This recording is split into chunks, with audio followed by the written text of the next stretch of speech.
Yeah, they turned out pretty good, huh? Yeah, that is funny. This is a very satisfying moment. Let me guess, I broke it. Welcome back to Freeman's Garage. It's another day working on the abandoned 1956 Tri-5 Chevrolet. We're gonna kick off the festivities today by cleaning up and painting our original 1956 leaf spring plates. We got one on each side. And then we can get some shiny new stuff out of this box. That's our brand new hardware for mounting our leaf spring plates to our leaf springs. In that way, the rear axle is going to be actually attached to the car. We'll knock out some other little tasks along the way in this video, helping get this car one step closer to going back out on the road. And our reward for completing our tasks today will be to open this white padded envelope.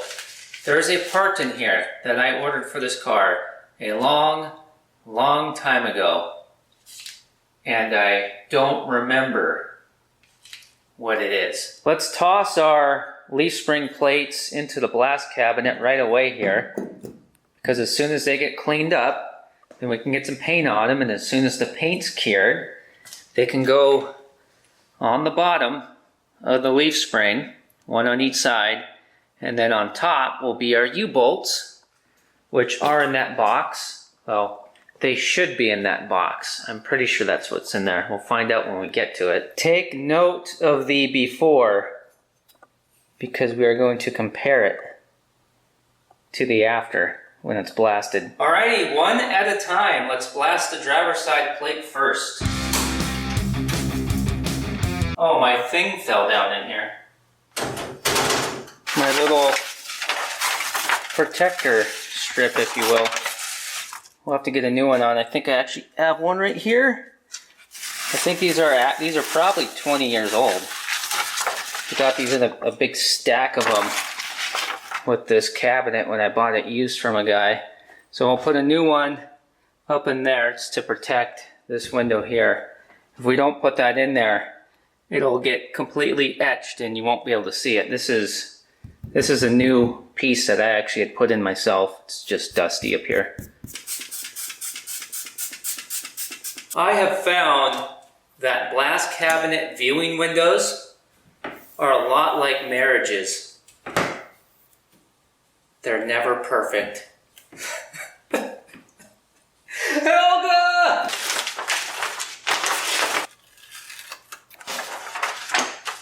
This magnetic light setup in here is awesome for blasting.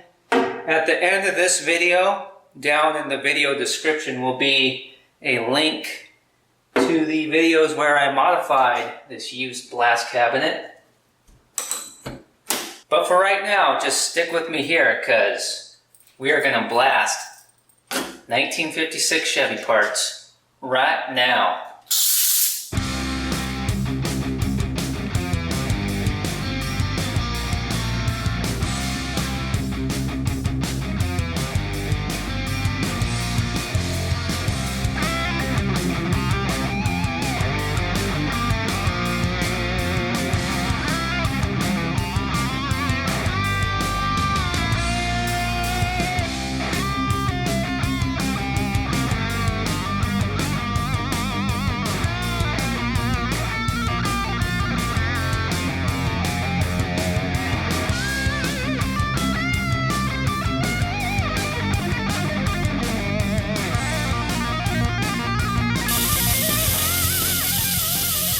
Man, that is looking good. Let's take a peek.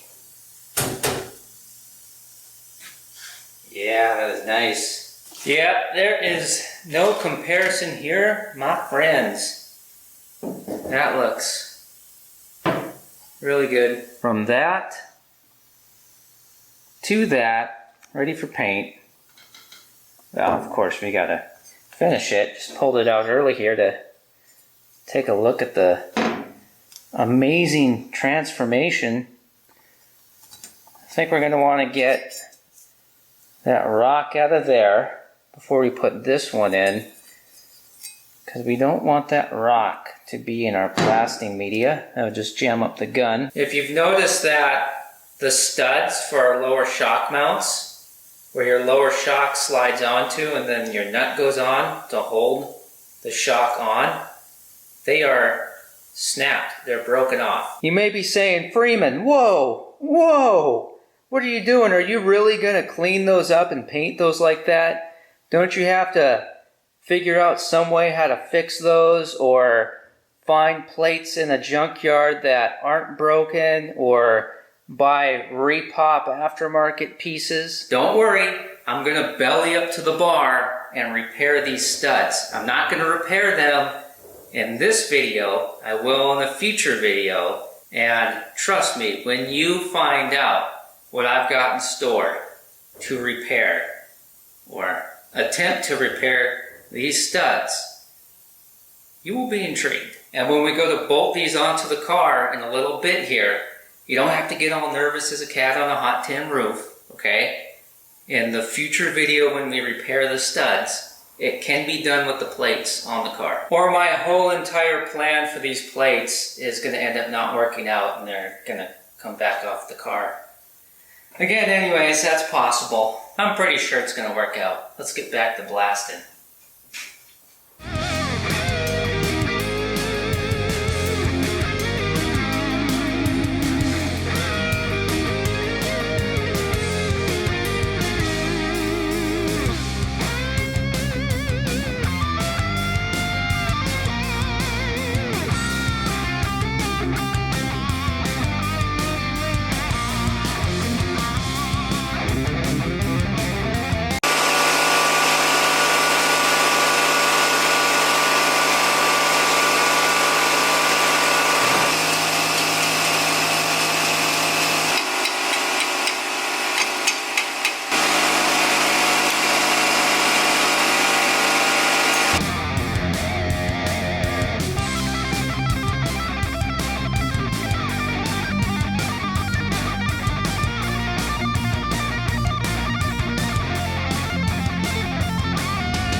That actually took about an hour to get done. Yes, my blasting speeds are pretty fast, but my compressor can't keep up. Yeah, they turned out pretty good, huh? We're going to use our Freeman's Garage trademark Suave Men's 2-in-1 shampoo plus conditioner on these. So let's get them in the paint booth and get the first coat on, lickety split, and we're going to use the heat gun to speed things up a little bit because we're a little pressed for time.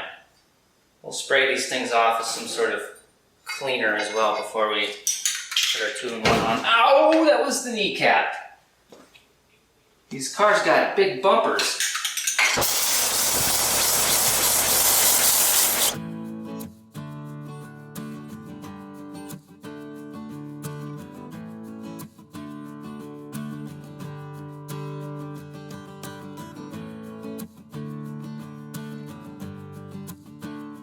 I don't know if you can tell, but it's a little windy out in the paint booth today. But you know what? I'm always thankful to have a paint booth that is secured by fossils. I also had a little incident with a wasp out there, and I thought for a second, why is this wasp trying to set up a nest in my paint booth? And then I thought, maybe he's thinking, why is this guy trying to set up a paint booth in my nest? And that was a feeling I couldn't explain. It was two worlds coming together as one with love and understanding. Alrighty, While the first coat of paint on our leaf spring plates are drying, or is. Any English teachers in the room? What is grammar anyways? Is grammar even real?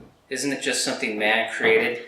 Or am I thinking speech? Speech? Grammar? Any scoozers, while that first coat is drying out there, let's take care of the backing plates for our rear drum brakes. In a previous video here in Freeman's garage, working on our 56 Chevy, we cleaned up these backing plates and we sprayed them with a coat of primer just to keep them from rusting. And the brake parts have been attached to the backing plates ever since, just so that nothing gets lost. But now is a perfect opportunity to put a final glossy coat of paint on the backing plates. And it's going to be semi-gloss, just the same as what we just sprayed on our leaf spring plates. And in a few minutes, we will also be opening this box finally and confirming which goodies it contains. Maybe it was punctuation I was thinking about. Apostrophes? Let's get all these parts off. And there's a link in the video description for some drum brake tools, because if you do this stuff at home, man, it is a game changer to have some tools like this. You don't need it, a lot of it, but it can be very, very helpful, some of these tools. And also there's a link for the exact heat gun that I'm using in this video, because that's a real game changer. That thing, you can save so much time. So that's why there's a link in the description for the exact one I have, because that's something that will actually really help you out if you are doing, you know, little painting jobs and stuff like that, like I am. I just put some cardboard down under this stuff so that we don't scratch the mint paint job on our car here. The drum brake tools like this one here, this one's a major game changer. Oh, I see the spiders took over this one. Well, you know what? It's eviction day.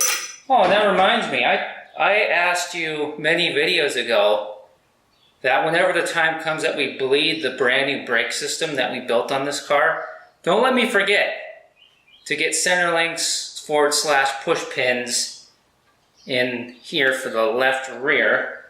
That's these guys here. We need 2 of them for this, which we're gonna have to do a junkyard crawl for those. I just went through a mental battle of, should we take the wheel cylinders out or not? Should we leave them in and spray those too? Because, you know, they'll probably just rust in time anyways. But, yeah, we're taking them out. We're taking them out. It's going to look cool with the contrasting colors for now. Like it matters, we're putting a brake drum over these things anyways, right? But I will know. I will know. And we'll get to enjoy it for the moment. It's like building a little model kit when you're a kid, right? Okay, 1/2 inch is what we need for that. And I just so happen to carry one at all times in my back pocket. So we are good to go. And you know what? We're not going to be lazy either. We are going to also paint the anchor bolt, or shoe guide if you want to call it, which is this right here. So we'll leave that in place. And then the actual shoe guides themselves, or shoe guide plate, these here, we'll get those 2, and we'll do the spreader bar and the spring, and then we'll even take this nut off here so we can get the lever for our parking brake off. And we'll do our springs and our adjusters. We'll get semi-gloss on all that. It's a little bit more work when I kind of really don't have too much extra time at the momento to be detailing little things like that. I just think that going that little, you know, putting in that little bit of extra effort, it's just going to make things just, it's going to make the whole vibe just so much cooler, man. Peace and love, peace and love. Peace and love after we finish ruining this guy's life. Oh, he's not venomous, don't worry. Just in garden variety. We got just about everything set up, ready for paint. But there's a little issue that we need to take care of with our wheel adjusters. First, this is the passenger side one. And you can see this works smoothly. And this is original 1956, by the way. And then this piece here goes on the end like that. See, that's supposed to be able to spin like that. And that's supposed to be able to spin like that. But our driver's side one, this piece can spin. It's a little rough though, we'll put a little grease on it. But this piece here, this is locked on. We need to take care of that right now before we paint this stuff. I don't remember which video it was, but I know pretty sure I cleaned these things up in some video, because maybe I didn't do a good enough job on this one. I do know that we had wheel adjusters off this car soaking in a tub of engine oil for days. And it might have been in a Freeman's Garage Extra video over on that channel, where I think I bumped the tub of oil that had these soaking in them off. I think I bumped it off the top of my toolbox, and it soaked to the back of my pants. Yeah, I think that was on Freeman's Garage Extra. I think it was in some video where I was hanging pegboard up on the wall or something. There we go. Finally got it loose.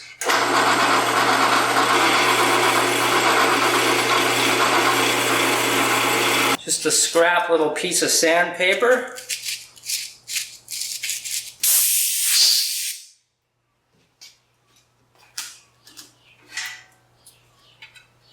Do as I say, not as I do, but now that I put them on, do what I say. That little chunk that came out of there hit me right next to the naked eye. You think it'll never happen, right? But if it does, well, just ask anybody with an eye patch. Tiny little bit of grease in there. There's no reason to overload it. I'll just get it into all the threads. We just want it to repel water over time, you know, so it doesn't freeze up on us. And this is not in a book or manual or anything. It's just what I do. Put a little bit of grease on this other end here. And the reason why I'm using this screwdriver is because I don't want to stick my filthy finger into this tube of grease, because then when I put this grease in wheel bearings or something, that's going to be contaminated. And that's what we don't want. Oh, it's like it was 1956 again, except for a silver isn't quarter. I mean, a quarter isn't silver. Might as well do the same thing, add some grease onto this one from the passenger side, and then we'll get our lever off for our parking brake, and then we will paint. And then we watch paint dry, and then... Oh, we don't have to watch paint dry, because we're going to blast it with the heat gun. So that'll cut our curing times way down, and then we can get all this bolted onto the car. And finally open that box, and hopefully our U-bolts will be in there. And we can secure the axle to the leaf springs. Alright, bottom side of the spring plates. And then we'll hit all that stuff. Here we go. No time like the present. And it's really windy.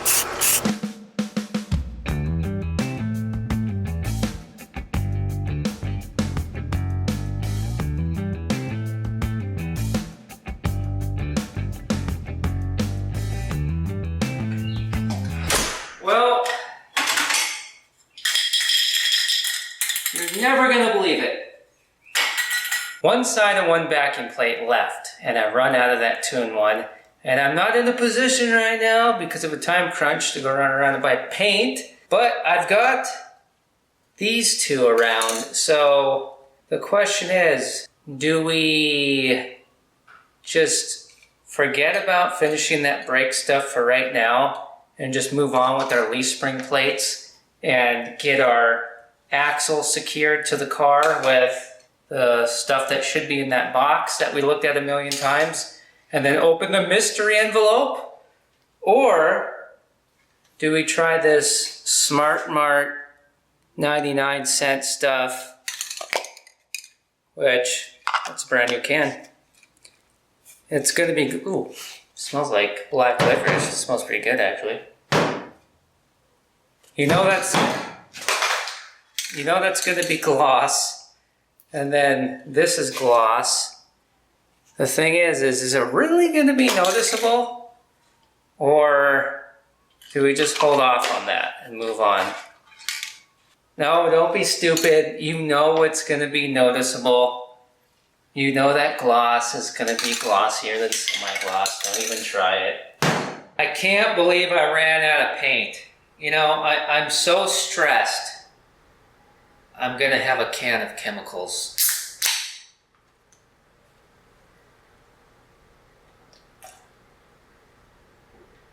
That is tasty though. I've probably had this can koozie for almost 20 years. It's, do you remember when all the Jeff Fox worthy You Might Be a Redneck stuff was all the rage and going bananas? Still popular today. This says 2005 on it, which he was doing that way before then. And I haven't read there's a joke on here, I haven't read it in forever. I'm gonna read it right now and see if it makes me laugh. You might be a redneck if you think the green fiend. Yeah, that is funny. Georgia Ridge Runner 79. That's you, isn't it? It's about gosh darn time we open this box. Classic Industries. No affiliation. Just so happens to be where I ordered these from. No, I don't want a credit card. Thank you for offering though.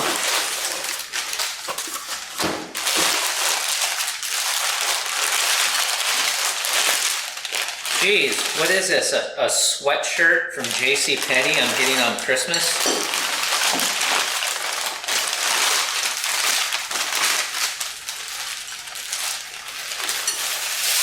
Alright. U-bolts. Let's open these up and compare them to the originals.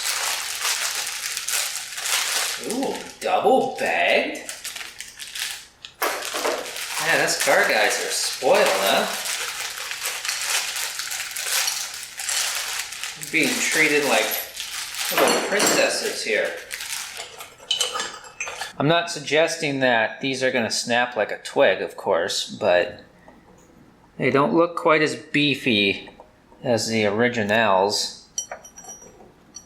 But like they say, they don't make them like they used to. I can't wait to dive into the mystery envelope. Holy cow, it's windy out there. I might want to bring all those little brake parts in and not leave them out overnight.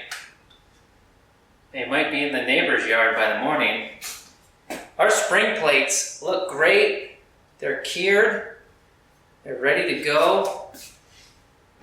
Let's not put the passenger side on the driver's side and the driver's side on the passenger side. There would be a little bit of humor in putting these plates on the wrong side of the car, because if you put, let's say you put the driver's side, this is the passenger side plate here, but let's say this was the driver's side and we put it on, well, our shock mount would be out here on the outside of the leaf spring.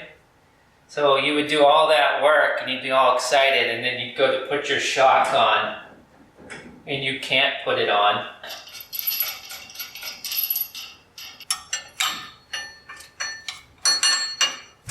Ow! That felt wonderful. I love hitting my head.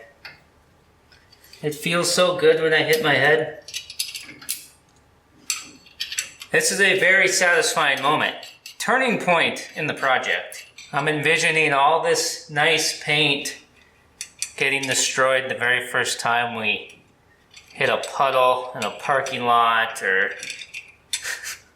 But hey, here at Freeman's Garage, we don't build no trailer queens. Well, we can't build trailer queens because we don't have the budget. Oh yeah, that's right. I forgot from a previous video. The impact is not going to fit under here, is it? Okay.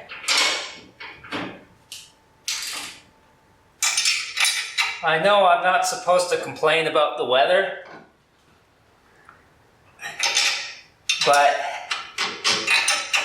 it was 109 degrees here today, and I am sweating like a, oh, what's a common one? Stuck pig?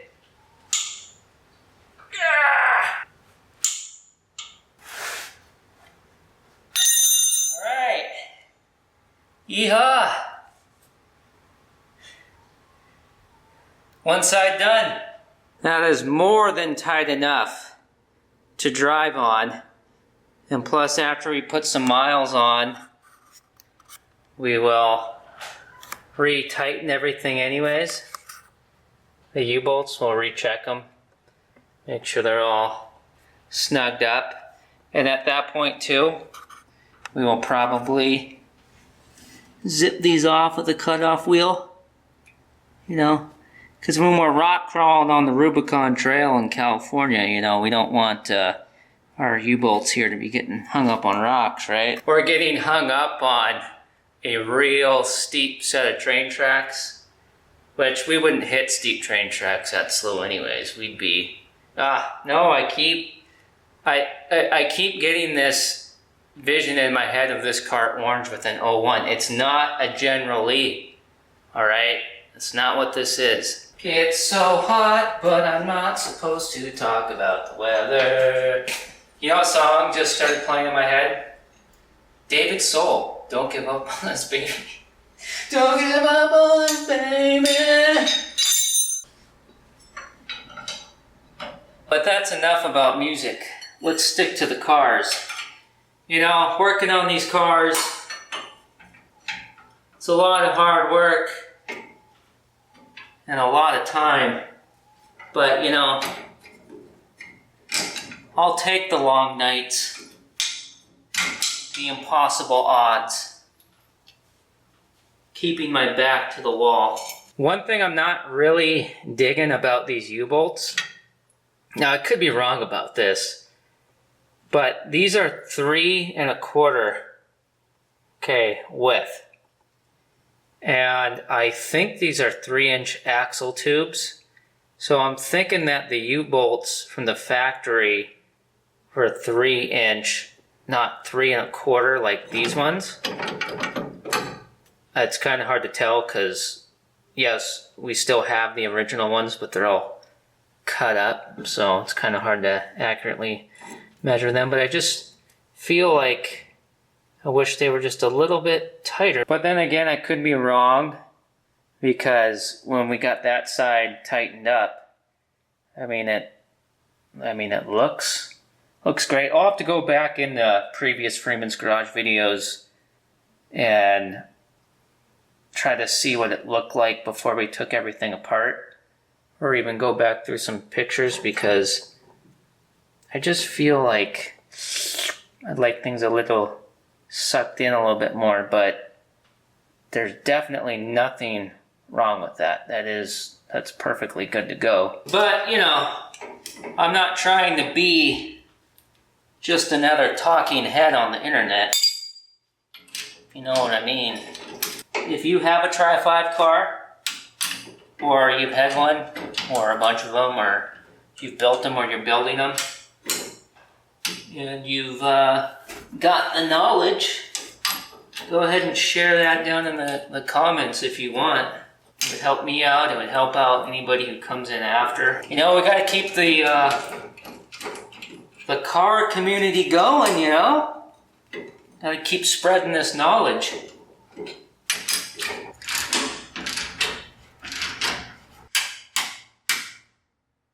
trying to go in the same marks left on the axle tube from the old U-bolts.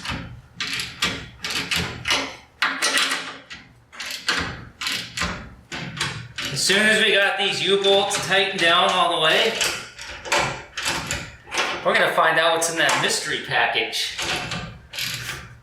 You know, I have this feeling that I'm excited about the mystery package, but you're not.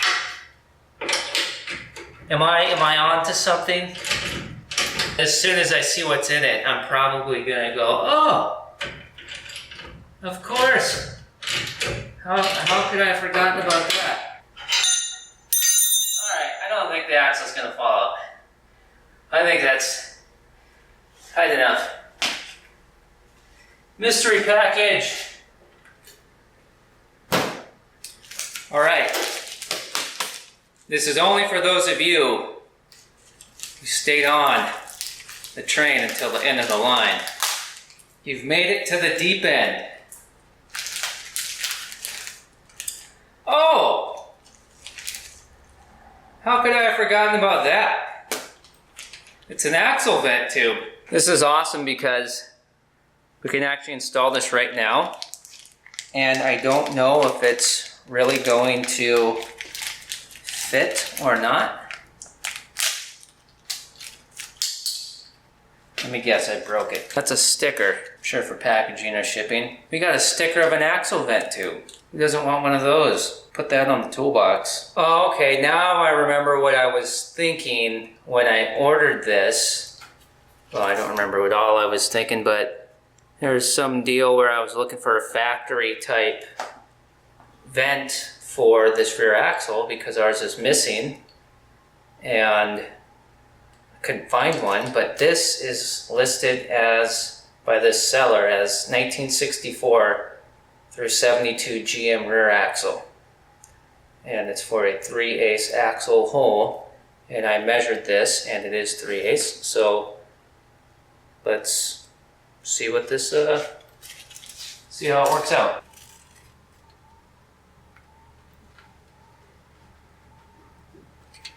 Oh, it's gonna be a nice tight fit. Let me get something to pound that in there without breaking it. There's a ratchet and a wrench down here. Let's use the wrench because there's less chance of us destroying this.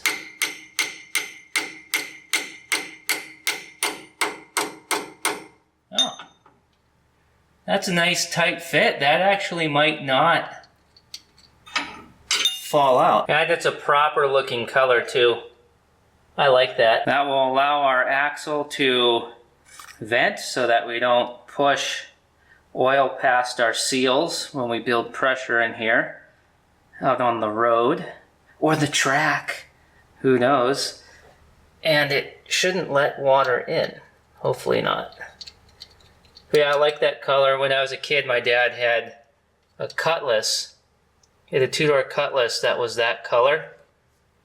We called it the Booger. I'd say we crushed it like rock stars today. You know, every time you go in the garage and work on something, it doesn't have to be something huge. You just gotta get your butt in there and just do something.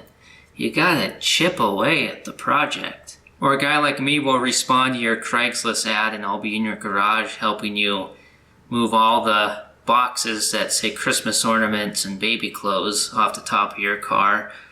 And then I have to feel horrible as I haul it away. I think next time we might possibly be breaking these lock rings off of our axles and installing brand new wheel bearings and wheel studs. On your screen right now is the previous project video with this 56 Chevy. and the full playlist as well. Check it out. Like, comment, subscribe. Except for a silver isn't quarter.